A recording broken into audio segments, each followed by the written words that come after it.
ठरलं तर मग या मालिकेत आपल्याला पाहायला मिळणार, की अश्विनच्या मोबाईलवर सायली व अर्जुनच्या अपघाताची न्यूज येते. तर हे नक्कीच झालं तरी कसं? हे पाहण्यासाठी व्हिडिओ शेवटपर्यंत बघा. इकडे प्रिया महिपत आणि नागराजला भेटण्यासाठी जेलमध्ये पोहोचते. आता महिपत म्हणतो, "अय बबली लोखंडे, आज कस काय जेलातल्या माणसांची आठवण आली?" तेव्हा प्रिया हात जोडून म्हणते, "मी थकली आहे आता." इकडून महिपत, "बबली थकली आहे." प्रिया म्हणते, "मी हारले." आता नागराज म्हणतो, "अय महिप्या, ही बबली आता हरलीये." आता प्रिया त्या दोघांना खरं खरं माफी मागते, की मी आता हरलीये. त्यावर नागराज म्हणतो, "ह्या बाई आपल्या समोर येऊन अशी मदतीची आशा करतायत, त्यांचा असा फोटो काढून भिंतीवर टाकला पाहिजे." महिपत म्हणतो, "ए बबली, तुझा तोरा आता गायब झालेला दिसतोय, नक्की काय झालंय?" त्यावर बबली म्हणते, "अर्जुन व सायली सगळे पुरावे खंगाळून बाहेर काढतायत आणि मी प्रयत्न करून सुद्धा त्यांना थांबवू शकले नाही. मैना आणि सदा सुद्धा त्यांच्याकडेच आहेत. आता अर्जुन व सायली माझी, मैना आणि प्रतिमाची डीएनए टेस्ट करतायत. जर ही डीएनए टेस्ट रिपोर्ट आता समोर आली, की अर्जुन व सायली गप्प बसणार नाही. त्यानंतर माझी काय अवस्था होईल तुम्हाला चांगलंच माहितीये." आता प्रिया अर्जुन व सायलीला थांबवण्यासाठी महिपतला म्हणते, "मला तुम्हा दोघांची मदत हवी आहे." त्यावर नागराज म्हणतो, "तुला वाटलंच कसं की आम्ही तुझी मदत करू?" प्रिया म्हणते, "त्या बदल्यात मी तुमची मोठी मदत करणार आहे. ती म्हणजे तुम्हाला एका आठवड्यात जेलमधून बाहेर काढणार आहे." तर प्रेक्षकांनो, बबली खरंच खूप मोठ्या संकटात आहे, पण ह्या दोघांना उगाच काहीतरी म्हणतीये असं वाटतं. आता महिपत म्हणतो,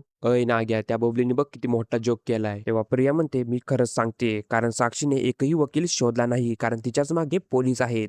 पण मी जो वकील शोधला आहे तो तुम्हाला नक्कीच बाहेर काढेल. पण त्या बदल्यात तुम्हाला माझी मदत करावीच लागेल. ती मदत म्हणजे अर्जुन व सायलीला कायमचं संपवायचं. आणि काहीही झालं तरी मी त्यांना जिवंत नाही पाहू शकत." त्यावर महिपत म्हणतो, "तू तर म्हणत होती की जे काम शांततेत होतंय त्यासाठी बंदूक का लावायची?" प्रिया म्हणते, "हे सगळं गेलं कचऱ्याच्या डब्यात. आता जर अर्जुन व सायली जिवंत राहिले तर मी मेले असं समजा." नागराज म्हणतो, "अगं प्रिया, अर्जुन सुभेदाराला उडवणं सोपं नाहीये." प्रिया म्हणते, "सोपं नाहीच आहे, पण तुमच्यासाठी अशक्य पण नाहीये. कारण गेले 2-3 वर्ष आपण एकमेकांची मदत करत आलोय. जर आपण एकमेकांची साथ सोडली तर आपण तिघेही संपलो असं समजा. पण जर आपण तिघेही एकमेकांच्या साथ उभे राहिलो तर आपल्या तिघांचाही फायदाच आहे. त्यामुळे तुम्ही मला विचार करून सांगा, की अर्जुन व सायलीला मारण्यात तुम्ही माझी मदत करणार आहे की नाही?" दुसरीकडे प्रिया आता एका वकिलाकडे पोहोचते. तर प्रिया म्हणू लागते, "तुम्ही नागराज आणि महिपत शिकरे यांची केस घ्यायलाच हवी. तुम्ही मागेन तेवढे पैसे द्यायला मी तयार आहे. पण एका आठवड्यात ते दोघं बाहेर यायलाच पाहिजे. आणि तोंड बंद ठेवायचे वेगळेच पैसे." असं म्हणून ती टेबलावर पैसे ठेवते. वकील म्हणतात, "तोंड बंद करायचे वेगळेच पैसे म्हणजे?" तर प्रिया सांगू लागते, "तुम्ही ॲडव्होकेट अर्जुन सुभेदारांना ओळखतच असाल आणि तुम्हाला हेही माहीत असेल या दोघांना तुरुंगात टाकण्यासाठी अर्जुनने किती कष्टाने केस लढल्यात. पण मी ह्यांच्याच घरात असून त्यांना बाहेर काढण्याचा प्रयत्न करते. हे त्यांना कळू देऊ नका." त्यावर वकील म्हणतात,